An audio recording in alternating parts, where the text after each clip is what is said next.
Why is it that some people seem to reinvent their entire lives almost overnight, while others put in effort again and again, only to find themselves stuck in the exact same place? Maybe you've told yourself, this time I'll work out every day. But by the second week, the routine quietly disappeared. Maybe you plan to read more books, learn a new language, or wake up early each morning. Yet somehow, the excitement always faded faster than expected. Or maybe you're exhausted from setting ambitious goals that only leave you feeling disappointed when you can't follow through.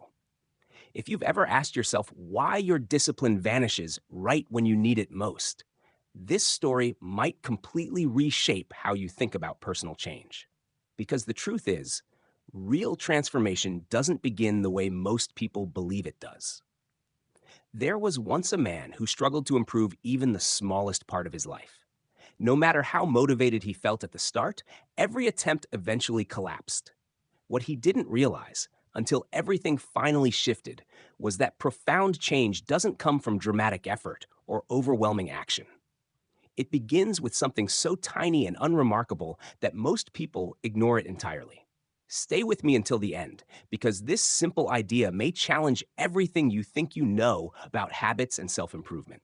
In a fast-moving city where everyone seemed to be chasing success, there lived a 32-year-old office employee named Daniel.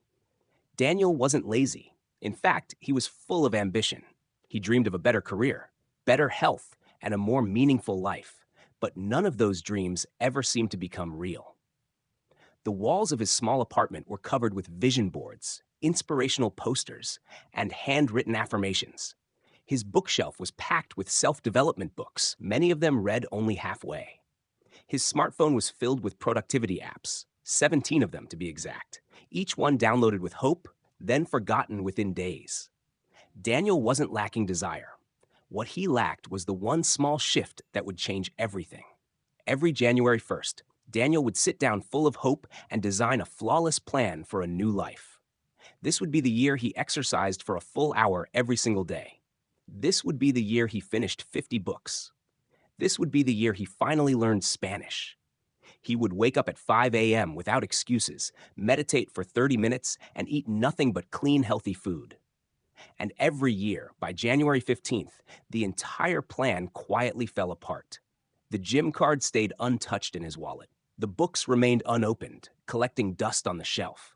The language app kept sending cheerful reminders that he never opened. At 5 a.m., his alarm rang, and he hit snooze. Again and again. He finally opened his eyes at 7:30, already late, already rushing, already feeling like he had failed before the day even began. At work, his colleague Sarah would casually ask, "So Daniel, how's the new workout routine going?" He would force a small smile and reply, "I'm taking a short break. I'll restart next month." But next month never arrived. Strangely, failure itself no longer hurt. Daniel was used to failing. What crushed him was the shame. Every time he walked past a gym, it surfaced. Every time he noticed someone reading on the subway, it tightened his chest. Every time a friend asked about his goals, that familiar weight returned. The heavy, suffocating feeling of being someone who desperately wants to change but never does. When his mother called and gently asked, "Are you taking care of yourself?" Daniel lied without hesitation. "Yes, Mom, everything's fine." But nothing was fine. Inside, he felt trapped, frozen, as if life was moving forward without him, while he stood still, unable to take even the smallest step toward improvement. Late at night, staring at the ceiling, the same thoughts replayed over and over. What's wrong with me? Other people change their lives. Why can't I? Maybe I don't have enough discipline. Maybe I'm just weak. What Daniel didn't understand was this. His problem wasn't a lack of strength. It was the way he was trying to change. Then, one Tuesday morning, everything shifted. Daniel woke up with a strange tightness in his chest. It wasn't unbearable, but it was alarming enough to make him nervous. He went to the doctor expecting reassurance. "It's just stress." "You're fine." Instead, the doctor's expression was serious. "Daniel," he said, "your blood pressure is dangerously high. Your cholesterol levels are concerning. You've gained significant weight. If nothing changes, you're heading towards serious health problems, possibly even a heart attack." The doctor paused and looked him straight in the eyes. "You're only 32 years old. But your body is aging as if you were already 50. the doctor continued. You need to change your lifestyle. Not later. Not someday. Now. Daniel walked out of the clinic in a daze. He sat alone in his car as the rain began to tap against the windshield. The medical report rested on the passenger seat, heavy and unavoidable, like a verdict he couldn't argue with. His mind drifted through years of broken promises, all the unused gym memberships, all the strict diet plans that lasted a few days, all the motivational videos he watched late at night, feeling powerful and inspired at 2 a.m., only to wake up the next morning and repeat the same habits.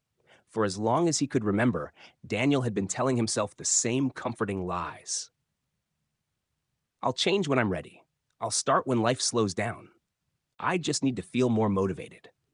But sitting there in that parked car, staring at the report, something finally became clear.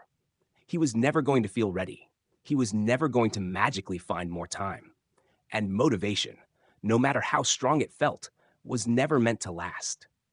That realization cracked something inside him. Not a fracture that destroyed him, but one that let the truth rush in. With rain blurring the windows, Daniel whispered softly to himself, I can't keep living like this. I can't keep failing in the same way over and over. Something has to change. There has to be another approach. That night, he did something different. Instead of searching for 30-day transformations or how to completely reinvent your life, Daniel typed a question he had never dared to ask before. Why do I always fail when I try to change? That search led him to a video about Dr. James Richardson, a behavioral psychologist who lived just outside the city. He was known for working with people who felt hopeless, people who had tried everything and still ended up back at the beginning. Before fear could talk him out of it, Daniel wrote an email. Dr. Richardson, I've tried to change my life more times than I can count, and I've failed every single time. Is it even possible to help someone like me? The next morning, there was a reply. Come see me tomorrow at 3 p.m. and bring only one thing with you, a willingness to begin impossibly small. Daniel arrived at Dr. Richardson's office precisely at 3 p.m. The man who opened the door wasn't what Daniel had imagined. He looked younger, early 40s at most, with a relaxed posture, gentle eyes, and a calm energy that instantly softened the room. Daniel, Dr. Richardson said warmly, taking a seat across from him, tell me what you want to change. Daniel launched into a speech he had rehearsed 100 times before. I want to work out every day. I want to eat healthy. I want to read more books, wake up early, meditate regularly, learn new skills. Dr. Richardson raised his hand. Stop, he said calmly. That's not a plan. That's a wish list. He stood up, walked to the whiteboard, and drew 2 simple stick figures. Let's look at this, he said, pointing to the first figure. This person decides that starting tomorrow, they'll run 5 miles every single morning. No exceptions. What usually happens? Daniel didn't hesitate. They do it for a couple of days, maybe 3, then they give up. Dr. Richardson nodded. Exactly. Then he pointed to the second stick figure. Now this person makes a different decision. Every morning they simply put on their running shoes. That's it. No running required. Just shoes on. What do you think happens? Daniel frowned. That doesn't sound like it would change anything. Dr. Richardson smiled slightly. That belief, he said, is the reason most people never change. He reached into his desk drawer and took out a tiny seed, placing it gently in Daniel's open hand. Look at this, he said. If I asked you to plant this seed today, then dig it up tomorrow to check if it's growing, what would happen? It would die, Daniel answered. Right, Dr. Richardson said. Now imagine this instead. You plant the seed, give it 1 tablespoon of water every day, and don't check on it for an entire month. What happens then? Daniel paused, then replied, It grows. Why? The doctor asked. Daniel thought for a moment. Because growth is slow. You don't see it happening day by day, but it's still happening. Dr. Richardson leaned forward. Daniel, your real problem isn't a lack of discipline, he said softly. It's excessive ambition. You're trying to grow an entire forest overnight, and when you don't see trees the next morning, you assume it failed and walk away. He turned back to the whiteboard and wrote, Big goals, big pressure, big failure. Tiny habits, no pressure, inevitable progress. Daniel stared at the words, feeling something shift inside him. For the first time, change didn't feel impossible. Here's what most people never realize, Dr. Richardson said. Your brain is wired to fight big changes. It interprets them as danger. But tiny changes? Your brain barely notices them. They're too small to trigger resistance. He opened his laptop and turned the screen toward Daniel. On it was a short, simple document. "This is your assignment," he said calmly. "And I know it will sound insignificant. You'll probably think it can't possibly matter. But if you commit to this process, 6 months from now, your life will look completely unfamiliar to you." Dr. Richardson slid a single piece of paper across the desk. Written on it was one sentence. "After I brush my teeth in the morning, I will do 2 push-ups." Daniel stared at the page. "2?" he asked. "Yes," Dr. Richardson replied. "Not 3. Not 5. 2. "That's all?" Daniel said. "That's the entire point," the doctor smiled. "Here's the rule. You're allowed to do more if you want, but you must do at least 2 every single day. No exceptions." Then he leaned back and said something Daniel would never forget. Success has nothing to do with motivation. Motivation is like the weather. It changes constantly. Success comes from automation, from making an action so small, so easy, and so routine that it happens even on your worst days. He tapped the paper. 2 push-ups after brushing your teeth. Your brain won't argue with that. You won't bargain with yourself. You won't wait to feel inspired. You'll just do it. And once you do, something interesting happens. "What's that?" Daniel asked.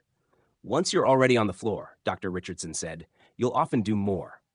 10, 20. But even on the days you don't, even if you stop at 2, you're building the most important habit of all." He paused. "You're becoming someone who keeps promises to himself." Dr. Richardson stood up. "One tiny habit, Daniel. Just one. For 30 days. Can you commit to that?" Daniel looked at the paper again. 2 push-ups. It felt almost ridiculous, too easy to matter. But for the first time in years, he felt something unfamiliar, confidence. "Yes," he said quietly, "I can do that." The next morning, Daniel brushed his teeth, feeling slightly foolish. Then he dropped to the floor and did 2 push-ups. It took less than 10 seconds. He laughed to himself. "This is supposed to change my life?" But the next day, he did it again, and the day after that. By day 4, 2 push-ups were still just 2 push-ups. But then a thought crossed his mind. "I'm already down here." So he did 8 more. By day 7, 2 push-ups often turned into 15. By day 10, something unexpected happened. After finishing his push-ups, Daniel felt alert instead of groggy, energized instead of rushed. He did a few jumping jacks, then drank a full glass of water, without planning to. By week 3, the push-ups were automatic. No thinking required. But now he noticed something else. During lunch breaks, he felt restless. So he started walking around the block. Just 5 minutes. No schedule. No rules. It simply happened. By week 5, Daniel realized he was choosing healthier meals without forcing himself. Not because he was on a diet, but because his body naturally wanted better fuel.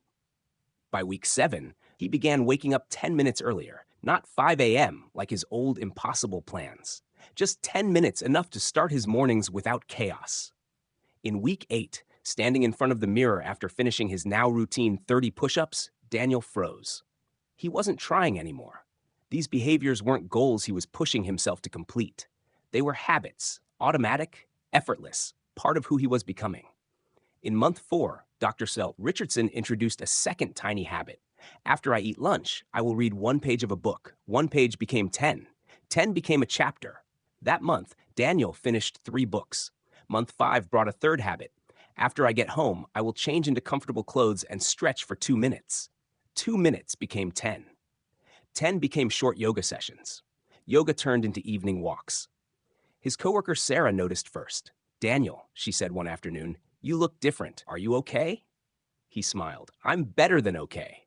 I'm becoming someone I never thought I could be." At his next doctor's visit, the numbers confirmed it. Blood pressure down, cholesterol improving, weight steadily decreasing. But the most powerful change wasn't on the medical chart. It was in how Daniel saw himself. For the first time in his life, he was someone who followed through. Someone who kept promises. Someone who changed, not through dramatic effort, but through tiny, consistent automatic actions. And that's the real lesson here. Daniel's story isn't about push-ups. It's about understanding how people truly change. We've been misled for years. We were taught that real change demands iron willpower, relentless discipline, and explosive motivation. That transformation has to be dramatic, painful, and extreme. But the truth is far quieter and far more powerful. Real change is built through tiny actions, repeated patiently, day after day. If you remember nothing else from this story, remember these three principles. First, your brain doesn't fight small steps. Make your habit so easy, so harmless that saying no feels silly. 2 push-ups, 1 page, 2 minutes. Start so small it almost feels pointless.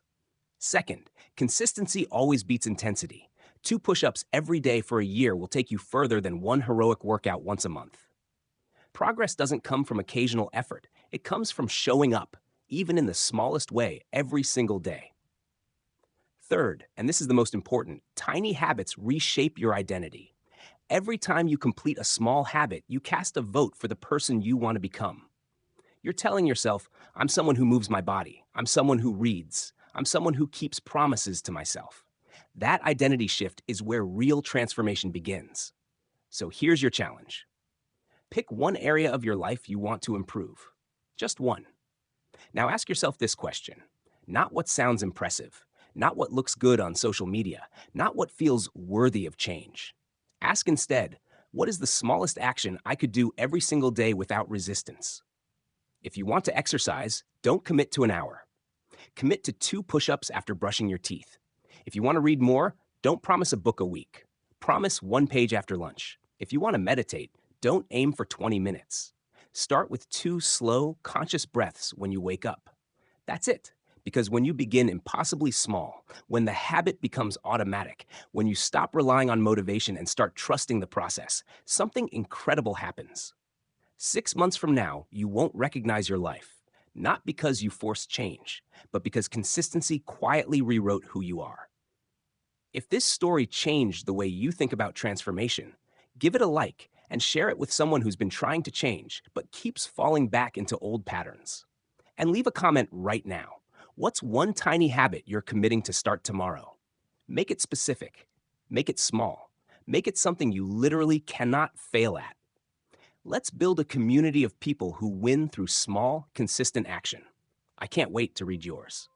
I'll be back next week with another story to help you grow. Until then, remember this. You don't need to reinvent your entire life tomorrow. You only need to change one small thing today, then do it again tomorrow, and watch as what once felt impossible slowly becomes inevitable.